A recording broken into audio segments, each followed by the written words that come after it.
Okay, I've lost track, but I think this is video go home session number 4. This is, we're going to talk about the e-collar and how we use it and how we taught these guys the e-collar. All of them are the same. I'm just using a different dog. So this is Dakota. Let's go.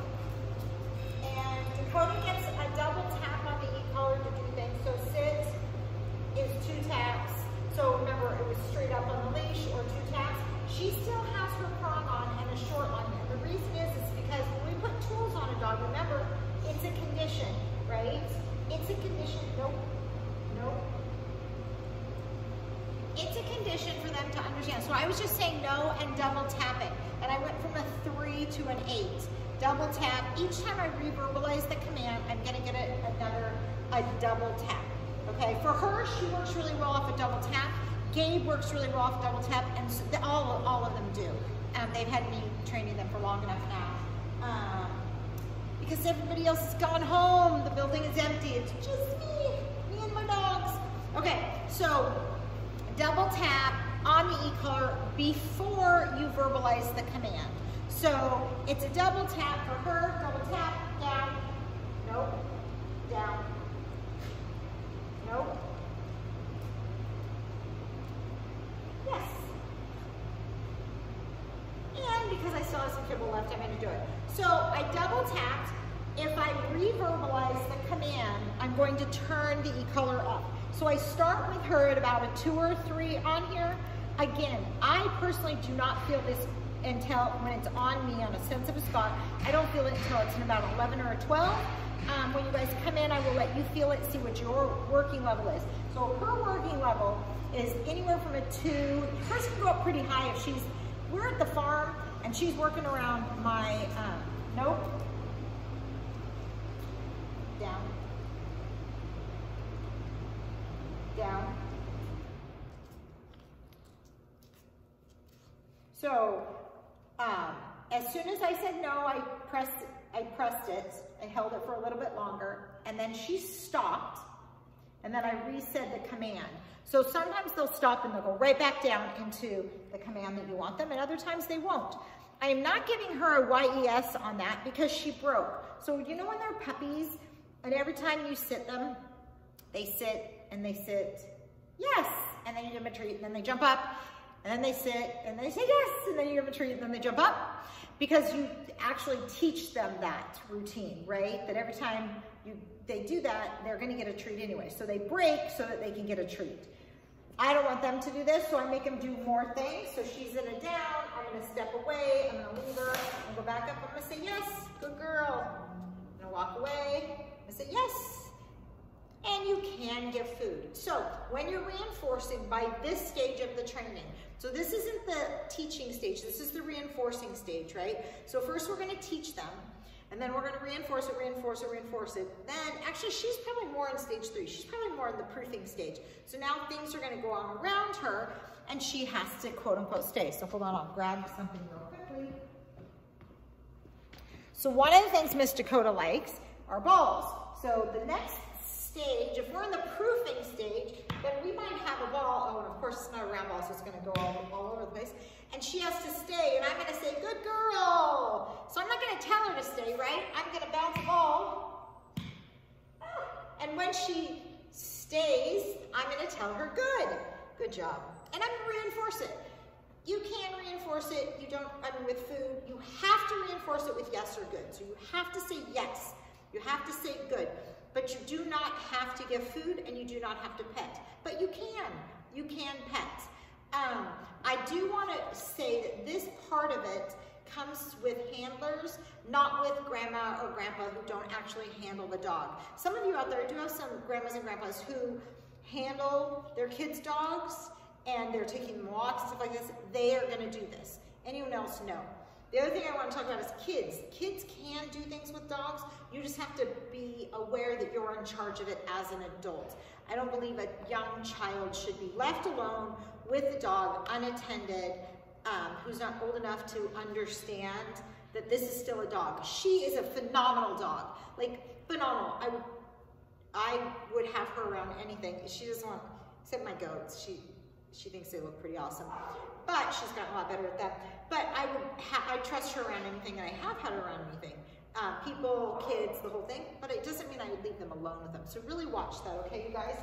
So now we're going to talk about also the use of the e-collar for training and teaching things. So because she likes food and because she likes a ball, I'm gonna put that ball in my pocket. This is how I fully trained Clark, my male shepherd, is when we were in our training, teaching mode, or even reinforcing, I had my ball with me, and his reward, because they have to get paid, you guys, what is their paycheck, right? His reward was that he gets to play ball, and that's still his thing, okay? So with her, any command I give her, before I give it, I'm going to double tap. So I'm going to double tap and then verbalize the command. So, and it's at a low level. I have it at a 2 right now on the e-collar.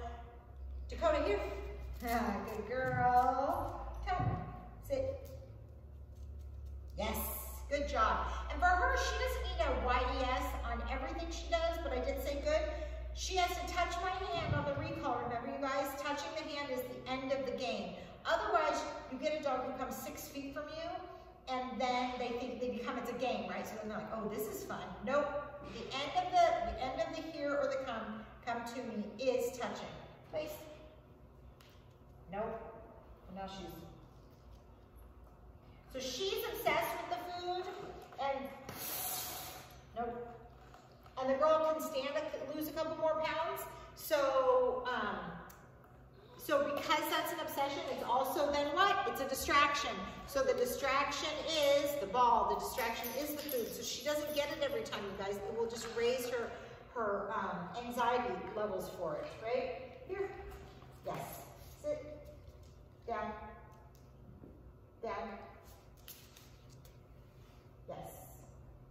So we got as high as a 4. So we're not turning it up fast, but if you're re-verbalizing a command, you have to turn it up. I don't want you to keep going, no, no, no, no, no, that's annoying, right? So I'm gonna double tap and we're gonna do some like follow me stuff. Let's go.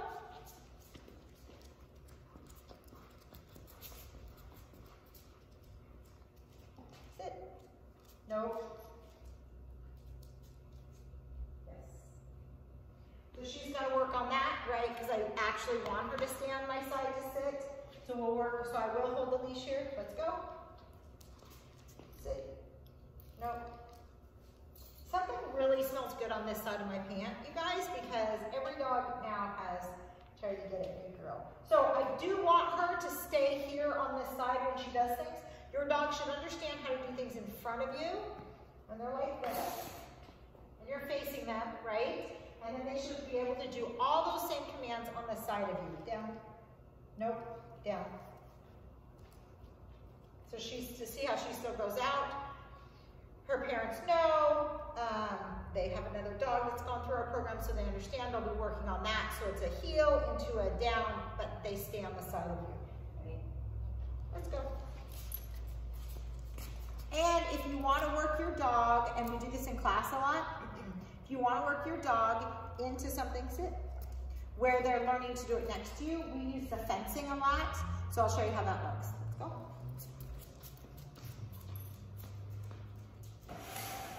Nope. Let's go. Nope. Hey. We are not going to do this video.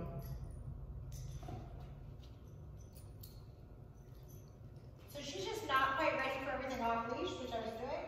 So when you do this, and teach her to sit next to a fence or next to an apparatus so she can't swing around on you.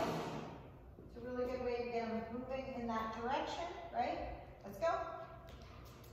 Sit.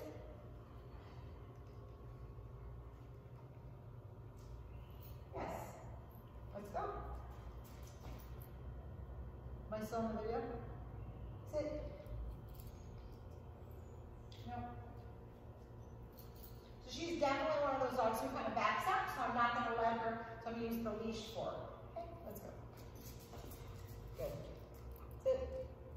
Again, every time, down, no, down.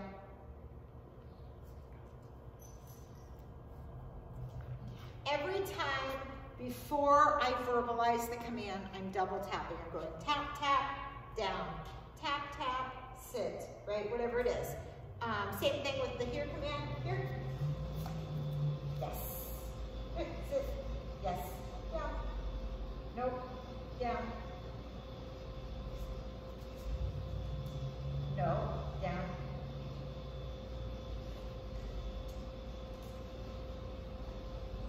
Good.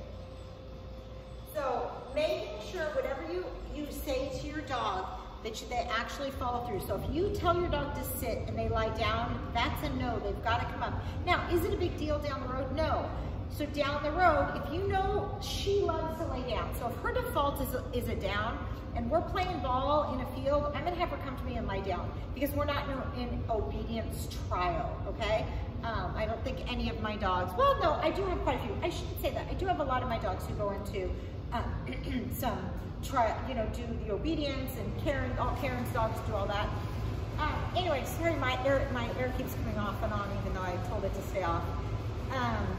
Okay, so e-collar. The other thing is placement of the e-collar when you put it on, and we'll go over this when you guys do your lessons, however you should know. Placement, we move often. They are waterproof, however, I don't want it to stay on your dog when your dog is wet. So if your dog's wet, you're at the lake, you're at the river, whatever, when you come in the car or they go home, take it off them so they can dry with it off.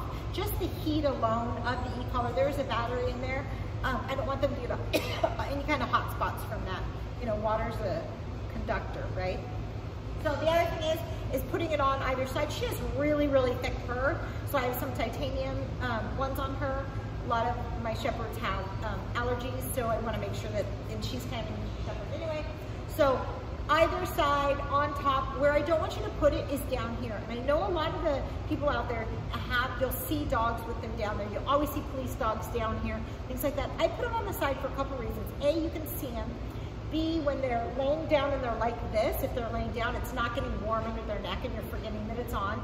And then it reminds you to switch it. So if you're gonna be out on a long journey with your dog, making sure you put it on and take it off in between times, and then you don't leave it on for too long. Tools are never left on when the dogs are unattended. So if you leave a dog in a kennel or whatever, unless you're working on something and you're actively working them and you're there with them, no tools on a kennel. Never a prong on in a kennel. You don't want to get hooked on anything. You know, they can have I guess you could have just a markale on, that would be fine. You can't think of anything that it would get hooked on. So anyway, just so you know, so this is using the e-collar, double tap, say the command. Same thing with a no, it's a double tap, no, or a single tap if you're turning it up. So just kind of depends on your dog. Think of it as Morse code. Some dogs work better with longer taps, most dogs do. The really momentary that's on here, like I talked about earlier in an earlier video, it's so fast that most dogs don't feel it to begin with. So you have to turn the number up higher. So if you work on the continuous level and just slow your taps down, typically I find the number is a lot lower, which it's just a number, you guys, but I do want it to be an understandable number, not a you're in trouble number. Remember, this is to be used as a communication device, not just a punitive device. If you're just strapping one on to say knock it off to your dog, that's a totally different kind of training. That's not what I'm talking about here. We put them on as a communication. It is so remotely, your dog is away from you, right? So she's across the room or across the field. I can tap, Dakota, here. Yay, good girl. Good job, and break. So she would now she's in freedom. Good girl, she's free. Well, what are you gonna do? What do you want? Here's your ball. No one else is here. You can have it. Here's your ball. Get it. She loves the ball. Okay, you guys, I hope this helped. I think this is video number 4, maybe? Don't know. Okay, I hope this helps. See you soon.